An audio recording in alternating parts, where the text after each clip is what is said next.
જે વિસ્તારોમાં વરસાદની શક્યતા છે તેના પર નજર કરીએ તો 13મી તારીખે બનાસકાંઠા, સાબરકાંઠા, પાટણ, મહેસાણા, ગાંધીનગર, અમદાવાદ, આણંદ, અરવલ્લી, મહીસાગર, પંચમહાલ, દાહોદ, છોટાઉદેપુર, વડોદરા, નર્મદા, તાપી, નવસારી, ડાંગ, વલસાડ, દાદરાનગર હવેલી, દમણ સહિતના કેટલાક વિસ્તારોમાં આ સાથે ગીર સોમનાથ, અમરેલી, ભાવનગરમાં છૂટાછવાયા વરસાદની શક્યતા વ્યક્ત કરવામાં આવી છે। 14 મેના રોજ આગાહીની વાત કરીએ તો બનાસકાંઠા, સાબરકાંઠા, પાટણ, મહેસાણા, ગાંધીનગર, અમદાવાદ, આણંદ, ખેડા, અરવલ્લી, મહીસાગર, ભરૂચ, સુરત, પંચમહાલ અને દાહોદ જિલ્લાના થોડા વિસ્તારોમાં વરસાદની આગાહી કરવામાં આવી છે, જ્યારે સુરેન્દ્રનગર, ભાવનગર, મોરબી, બોટાદ, અમરેલી, ગીર સોમનાથના કેટલાક વિસ્તારોમાં છૂટાછવાયા વરસાદ પડવાની આગાહી આપવામાં આવી છે। આ ઉપરાંતના જિલ્લાઓમાં વરસાદની શક્યતા નથી। ભારે પવન, વીજળીના કડાકા ભડાકા સાથે વરસાદ વરસશે, આ આગાહી કરી છે પરેશ ગોસ્વામીએ।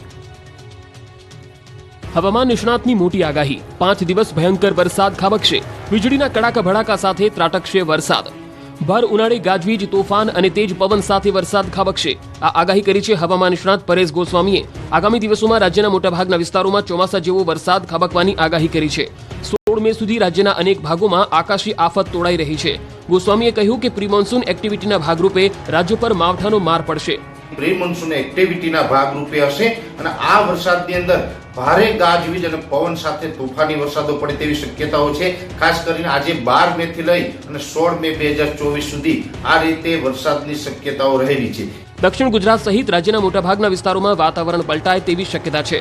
આગામી દિવસોમાં વરસાદની તીવ્રતામાં વધારો થતો જશે। ભર ઉનાળે રાજ્યના મોટાભાગના વિસ્તારોને માવઠું ગમરોડશે।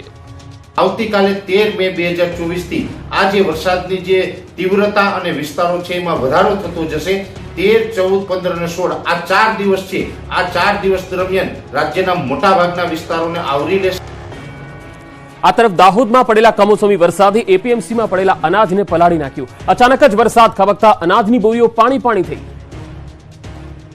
ગુજરાતમાં સક્રિય થયેલી સાયક્લોનિક સર્ક્યુલેશનની અસર દાહોદ જિલ્લામાં પણ જોવા મળી। ગઈકાલે દાહોદ નગરમાં એકાએક ધોધમાર વરસાદ ખાબક્યો। ધોધમાર વરસાદમાં એપીએમસી દાહોદ ખાતે ખુલ્લામાં મૂકેલા અનાજને ખૂબ મોટા પ્રમાણમાં નુકસાન થયું। રાજ્યમાં આગામી દિવસોમાં કમોસમી વરસાદની આગાહી છે, ત્યારે દાહોદમાં ચોમાસા જેવો વરસાદ ખાબક્યો। વરસાદી વાદળો ઘેરાતા દાહોદ એપીએમસી દ્વારા વેપારીઓને વોટ્સએપ દ્વારા જાણ કરવામાં આવી હતી, જેમાં ખુલ્લામાં મૂકેલા અનાજને સલામત સ્થળે ખસેડવા જણાવાયું, પરંતુ વેપારીઓ પોતાનો માલસામાન ખસેડવાની કામગીરી હાથ ધરે તે પહેલા જ ભીષણ ગરમી બાદ અચાનક વરસાદ થયો।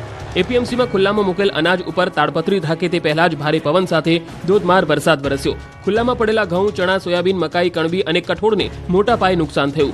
દાહોદ એપીએમસી સમગ્ર ગુજરાતમાં મોટું અનાજ માર્કેટ હોવાથી અહીં અત્યારે ચાલુ સિઝનમાં પુષ્કળ અનાજની આવક થઈ રહી છે, જેથી વેપારીઓ દ્વારા અનાજ મૂકવાની જગ્યા નહીં હોવાથી ખુલ્લામાં અનાજ મૂકવાની ફરજ પડી હતી। પંથકમાં ઓચિંતા પડેલા વરસાદને કારણે વેપારીઓનું તો નુકસાન થયું જ, સાથે સાથે ખેતરમાં ઉભેલા પાક જેવા કે મગ, સોયાબીન, ઘઉં, મકાઈ, કેરી, લીંબોડી સહિતના પાકને પણ ભારે નુકસાન પહોંચતા ખેડૂતો પણ ચિંતિત બન્યા।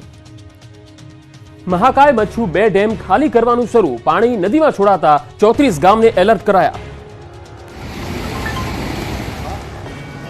ભર ઉનાળે મચ્છુ 2 ડેમમાંથી ધસમસતા પાણી વહેતા થયા। મચ્છુ 2 ડેમના દરવાજા ખોલાતા જ ડેમમાંથી પુષ્કળ પ્રમાણમાં પાણી છૂટ્યું। મોરબીના મચ્છુ 2 ડેમમાં 5 દરવાજા રિપેર કરવાના હોવાથી ડેમનું પાણી નદીમાં છોડવાનો સિંચાઈ વિભાગ તરફથી નિર્ણય કર્યો હતો।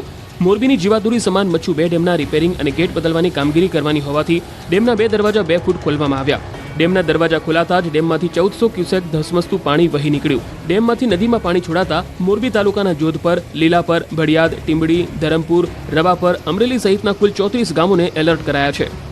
આ 34 ગામના કાંઠા વિસ્તારને સંપૂર્ણ ખાલી કરી દેવાયો અને નદીના પટ વિસ્તારમાં રહેતા લોકોને પ્રશાસને સલામત સ્થળે ખસેડી દીધા। આ તરફ મોરબીના બેઠા પુલ પરથી વાહન વ્યવહાર બંધ કરી દેવાયો છે। વાહન ચાલકોએ 3 દિવસ આવન જાવન માટે મયુર પુલનો ઉપયોગ કરવાનો રહેશે। નટરાજ ફાટક, કેસરબાગથી બેઠા પુલ કોઝવે તરફ અને શક્તિ ચોકથી બેઠા પુલ કોઝવે તરફ પ્રવેશ બંધ રહેશે। સુરતથી અમદાવાદ જતી મિની બસમાં લાગી આગ, ડ્રાઈવરની સમય સૂચકતાને કારણે તમામ મુસાફરો સુરક્ષિત। અમદાવાદ એક્સપ્રેસ વે પર મોટી દુર્ઘટના થતા બચી ગઈ। એક ટેમ્પો ટ્રાવેલરમાં સવાર 15 લોકો સુરતથી અમદાવાદ શ્રીમંત પ્રસંગમાં હાજરી આપવા માટે જઈ રહ્યા હતા। આ દરમિયાન જ અચાનક બસમાંથી ધુમાડા નીકળવા લાગ્યા। બસમાં આગ લાગવાની જાણ થતાં જ મુસાફરોના જીવ તાળવે ચોંટ્યા। જો કે ધુમાડા નીકળતા ડ્રાઈવરે બસ બાજુમાં ઊભી રાખીને મુસાફરોને નીચે ઉતારી દીધા। જેવા મુસાફરો નીચે ઉતર્યા અને તરત જ મિની બસ ભડભડ બળવા લાગી। સદનસીબે આ દુર્ઘટનામાં કોઈ જાનહાનિ નથી થઈ। એક્સપ્રેસ હાઈવે પર મિની બસમાં આગ લાગતા ટ્રાફિક જામ થયો હતો અને 6 કિલોમીટર સુધી વાહનોની કતાર લાગી હતી। મિની બસ સુરતથી અમદાવાદ જઈ રહી હતી ત્યારે આ બનાવ બન્યો। આ બનાવમાં બસ બળીને ખાખ થઈ ગઈ છે। દ્રશ્યોમાં જોઈ શકાય છે કે બસમાં ભીષણ આગ લાગ્યા બાદ બસ જાણે કે હાડ પિંજર બની ગઈ. ફાયરની ટીમે ઘટના સ્થળે પહોંચીને બસમાં લાગેલી આગને કાબૂમાં લીધી. પ્રાથમિક અનુમાન પ્રમાણે શોર્ટ સર્કિટના કારણે આગ લાગી હોઈ શકે. આ દુર્ઘટનાના કારણે અનેક વાહન ચાલકોને હાલાકીનો સામનો કરવો પડ્યો હતો. રાજ્યના અલગ અલગ વિસ્તારોમાં આજે આગની ઘટનાઓ બની. દાહોદમાં ટ્રાન્સફોર્મરમાં ભડાકા થયા. દાહોદમાં MGVCL ટ્રાન્સફોર્મરમાં અચાનક આગ ભભૂકી ઉઠતા અફરાતફરી મચી ગઈ. આગ લાગતા ટ્રાન્સફોર્મરમાં જોરદાર ભડાકા થયા હતા. આગ લાગતા ગોદી રોડ પરના વિસ્તારમાં વીજળી પણ ગુલ થઈ ગઈ. ટ્રાન્સફોર્મર સળગી જતા આસપાસના વિસ્તારમાં અંધારપટ છવાયો. વીજળી ગુલ થઈ જતા આખી રાત લોકો ગરમીમાં શેકાયા. આ ઘટનાની જાણ થતાં MGVCL દ્વારા તાત્કાલિક સ્થળ પર પહોંચી સમારકામ હાથ ધરાયું હતું. મોબાઈલ રાખનારાઓ માટે સાવચેતીરૂપ ઘટના દાહોદમાં બની. દાહોદમાં બનેલો એક બનાવ તમામ માટે ચેતવણીરૂપ કિસ્સો છે. એક વ્યક્તિનો મોબાઈલ અચાનક સળગી ઉઠ્યો. બેગમાં મૂકેલો મોબાઈલ અચાનક સળગ્યો. આગ લાગતા ગભરાયેલા યુવકે તાત્કાલિક મોબાઈલ બેગમાંથી કાઢીને ફેંકી દીધો હતો. જે બાદ આસપાસના લોકોએ પાણી છાંટીને આગ પર કાબુ મેળવ્યો હતો. ચારધામ યાત્રામાં ભયંકર ટ્રાફિક જામ. વાહનોનો ખડકલો થયો. ગુજરાતના કેટલાક પ્રવાસીઓ પણ ટ્રાફિકમાં ફસાયા. બદ્રીનાથ ધામના કપાટ ખુલતાની સાથે જ ઉત્તરાખંડના તમામ ચારેય ધામ કેદારનાથ, યમનોત્રી અને ગંગોત્રીની યાત્રા શરૂ થઈ ગઈ છે. પહેલા જ દિવસે કેદારનાથમાં રેકોર્ડ સંખ્યામાં 32,000 શ્રદ્ધાળુઓ આવ્યા હતા. આ દરમિયાન યાત્રાના પહેલા જ દિવસે યમનોત્રી જતા શ્રદ્ધાળુઓની ભારે ભીડ જોવા મળી. દહેરાદૂન યમનોત્રી જતા માર્ગ પર ટ્રાફિક જામ થઈ જતા વાહનોનો ખડકલો થયો. ભરચક ટ્રાફિકમાં ગુજરાતના કેટલાક પ્રવાસીઓ પણ ફસાયા.